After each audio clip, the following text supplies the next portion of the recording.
အဲ့တော့ဘာဘောစီပြီးပေါ်လို့ဒီဖန်တီးတဲ့နေရာမှာပေါ့နော်ဒီကျွန်တော်တို့ကဒီရဲ့ဒီနာမည်ရဲ့နောက်မှာ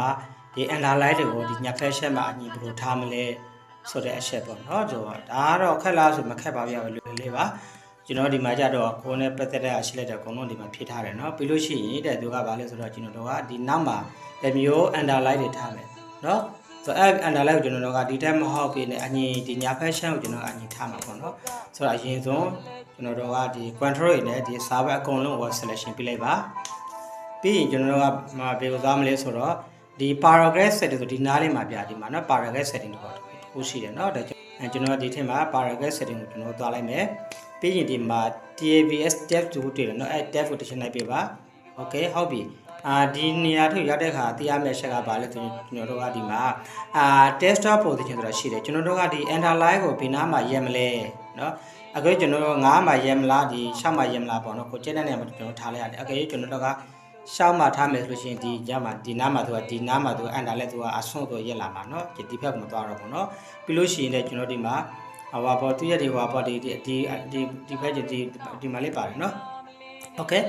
leader ကြဆိုတာဗာလဲဆိုတော့ကျွန်တော် underline ပုံစံပေါ့เนาะဒီ number 4ကျွန်တော်ထားလိုက်မယ်ပြီးရင် set ကိုသွားမယ် okay ဆိုတော့ဒါဒီ number သူပေးတယ်သူကဒီမှာလက်မ6လက်မတော့ရတော့ပြီเนาะ okay နောက်တစ်ခုဒီမှာ keyboard တွေက tab ကိုသွားလိုက်ပါဆိုတော့အဲ့လိုမျိုးတော့ဖြစ်သွားပြီเนาะဒါလွယ်လေးပါเนาะ okay เนาะ okay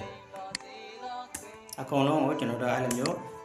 အငင်းယူလိုက်ရတယ်နော်โอเคဟုတ်ပြီကျွန်တော်တို့ကစာကိုဘယ်လိုမျိုးထည့်မလဲဒါစာထည့်တာကလွယ်ပါတယ်ဗျကျွန်တော်ကဒီထည့်မှာကိုယ်နာမည်အချက်လက်တွေဖြစ်မှာဖြစ်တဲ့အတွက်အရင်ဆုံး insert ကိုသွားပါပြီးလို့ရှိဒီမှာ text box ဆိုတာရှိတယ်ဗျအဲ text box နေပြီးမှကျွန်တော်တို့ကdraw text box ကိုသွားလိုက်ပါโอเคဒီနားလေးမှာစာတစ်ခုရေးလိုက်ပေါ့နော်ဒီနာမည်လေးတစ်ခုရေးလိုက်ပေါ့နော်โอเคဥပမာကြော်ပေါ့နော် okayဟုတ်ပြီဒါနမူနာရေးထားတာဖြစ်ပါတယ်ဆိုတော့ကျွန်တော်ဒီဥစ္စာတွေကျွန်တော်တို့ရဲ့သူရဲ့ဒီ outline share outline ကိုဖျားရမှာဖြစ်တဲ့အတွက်ဒီမှာ format ထဲကနေပြီးမှ share outline ကို no outline လောက်လိုက်ပါမယ်ပြီးလို့ရှိရင် share fill ကိုလည်းကျွန်တော်တို့ဘာလို့ဒီကောင်မှာ color ပါတဲ့အတွက်ကျွန်တော်တို့ကဒီမှာ color ပါတဲ့ share fill ကိုလည်းကျွန်တော်တို့ color ကိုဖျားရမှာဖြစ်တယ် share fill ကို no ပေါ့နော်ဆိုတော့ color ပြောင်းသွားပြီเนาะဟုတ်ပြီဆိုတော့ဒီဥစ္စာကိုထည့် copy ပါမယ်ဆိုတော့လွယ်လေးပါကျွန်တော်တို့ကသူရဲ့ဒီ line ဟောပေါ့နော်ရှေ့ area နားလေးကို select မပေးပါပြီးလို့ရှိရင် control C ပေါ့နော်နောက်ထပ်နေရာမှာကာဆောင်ရှာပြီးမှ control V ဆိုအဲ့လိုမျိုးတော့သွားလို့ရတယ်ဗျာเนาะဒီပါပဲเนาะโอเคလွယ်လေးပါเนาะနောက်တော့ control C ရဲ့ control V အဲ့လိုမျိုးလိုတဲ့ site ဒီမှာဖြည့်ထည့်လိုက်ပေါ့เนาะအဲ့မျိုးထည့်လိုက်โอเคကျန်ပါအဲ့လိုပါအဓိကတော့ဒီကျွန်တော်တို့ကဒီမှာဖြည့်တဲ့နေရာမှာကျွန်တော် text box ကိုတကဖြည့်တာဗျာเนาะ copy ကိုတဲ့နေကဘယ်လိုလဲဆိုတော့တချို့တွေမှာကျွန်တော်လည်းတစ်ခါကြာမှားဟိုတီမကြဘူးโอเคဒီလိုမျိုးကုလို့မရဒီမှာဒီမျိုးကုလို့မရဒီနားမှာဒီ line တွေမှာတွေ့တယ်เนาะအဲ့ line နားလေးကိုသူရဲ့အပေါ်ဆုံးလက်ဟိုပေါ့เนาะဒီ border ထောက်မယ်ပြီးလို့ရှိမှ control C control V အဲ့မျိုးသွားလောက်ရမှာเนาะ